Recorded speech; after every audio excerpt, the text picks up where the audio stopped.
Then I took a smidge and applied it down there. This One's Wife. American Riviera Orchard's failure makes her cry.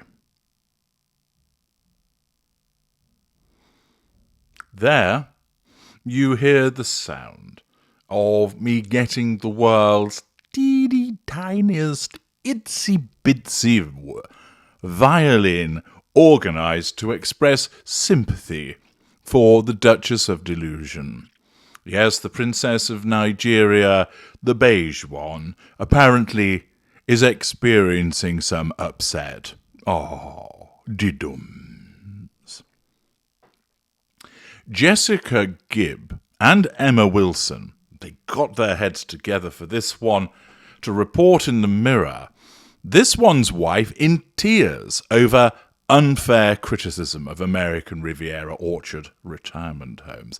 Naturally, any criticism of American Riviera Orchard retirement homes is inherently unfair, in the same way that any criticism of This One's Wife is unfair. After all, who could stand to criticize this fair maiden, this living saint, who walks the earth, being 43% Nigerian, with a dash of Maltese, there to make people's lives better.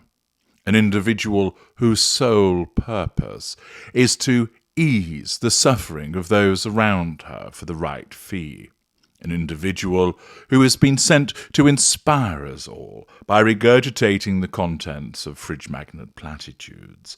Who could criticize her? Surely only those who are haters and racists and misogynists. After all, everybody else must love her and adore her. Thus, any criticism of her must be unfair. This One's Wife is reportedly in tears over the unfair criticism of her new lifestyle brand, American Riviera Orchard Retirement Homes. The Duchess of Sussex announced her new business venture in March and initially teased fans with vague details about her brand. In a cryptic video that was artfully would be better, shot at her and Prince Harry's mansion in Monte Shitshow, the Duchess of Sussex could be seen arsing around in the kitchen as well as walking around auditioning for a gothic horror movie. Details of what This One's Wife would be selling soon emerged, and as well as kitchen and homeware, the mother of two was planning on launching her own line of oils, nut butters, jams, and preserves, as well as home fragrances and furnishings. Fuss over the Duchess's new brand soon died down, and after no more details were given by This One's Wife about when American Riviera Orchard retirement homes would eventually go live, she was forced to prepare for a huge PR drive to improve her image before the launch. However, royal expert and author Tom Quinn, for it is him, believes that This One's Wife would have been devastated following the lackluster reception to American Riviera Orchard retirement homes, especially after the criticism she received over her new jam. The one fly in the ointment, or perhaps in the jam maybe, is This One's Wife's new internet brand, American Riviera Orchard Retirement Homes. This One's Wife was in tears when the brand launched, and her new jam was widely mocked for being expensive and nothing special, he explained. How could it be mocked for being expensive? There was no price associated with it. Anyway, she has reached the point now where she thinks that anything and everything she does will be unfairly criticised. Like her husband, she feels that people are unfairly picking on her.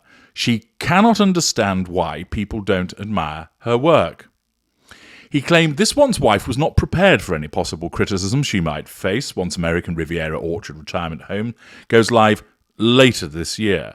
She is especially sensitive about any criticism of her luxurious lifestyle in the United States. From her point of view, this is something to be admired, not criticised, Tom added.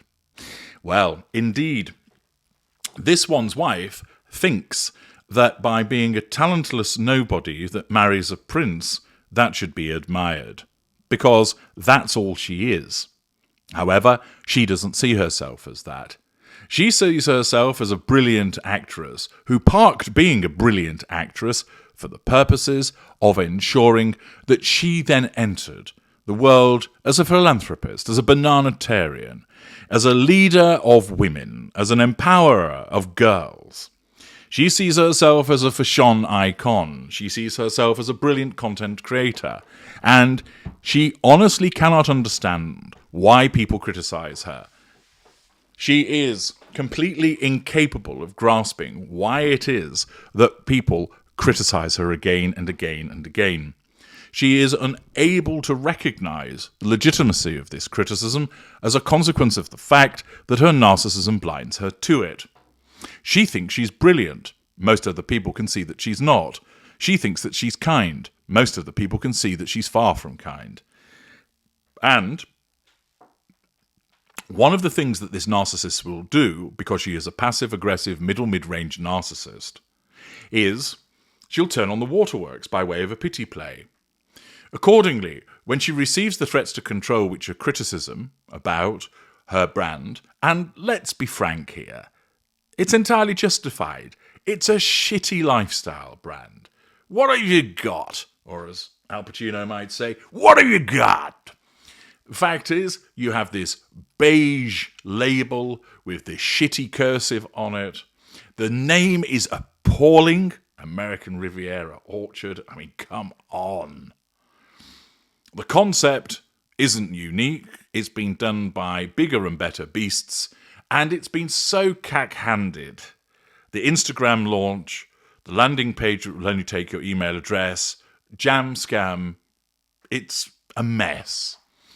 And therefore it's rightfully criticised. But this one's wife is quite entertaining in that respect, because in some respects she behaves like she's got the hide of a rhino because she's so spectacularly shameless. And yet, on the other hand, she has a tissue-thin skin because the slightest criticism sets her off. This is entirely typical of the type of narcissist that she is. On the one hand, lacking emotional empathy and an inability to read the room, she will go blundering around, functioning in a shameless manner. And then, as soon as a threat to control comes in, an itsy-bitsy, teeny-tiny, weeny threat to control, she erupts, either lashing out, giving the death stare, clenching the jaw, etc., and in this instance, doling out a pity play, turning on the waterworks to make people feel sorry for her because she regards the criticism as unjustified. Rather than look at the brand and realise it is an absolutely arse-ended operation, that it's cack-handed and useless, and that she should learn from that and make effective changes, no, she can't do that. Everything she does is brilliant. And if you don't think so, there's something wrong with you and you're being unfair. This turning on the waterworks as a consequence of perceived unfair criticism encapsulates the passive aggressiveness of the mid-range narcissist that this one's wife is. It's unfair. No, it's not. It's fair. It's legitimate. It's justified. But her narcissism won't let her see that. And thus, in order to try and nullify the threat to control, she turns on the waterworks in front of Harry, member of staff, whoever it might be, the twin palm trees, in order to try and elicit some sympathy. And thus, such sympathy would then enable her subconsciously to nullify the threat to control posed by the criticisms, and provides her with, of course, the required fuel. I'm sure that you're expressing zero sympathy, probably negative sympathy, for this one's wife, that you find it all very amusing that she turns on the waterworks as a consequence of the failure of this crap brand. And I'm sure that you have just put away your teeny tiny itsy bitsy violin because you don't want to express any sympathy whatsoever for this loser. I'm H.G. Tudor. Thank you for listening.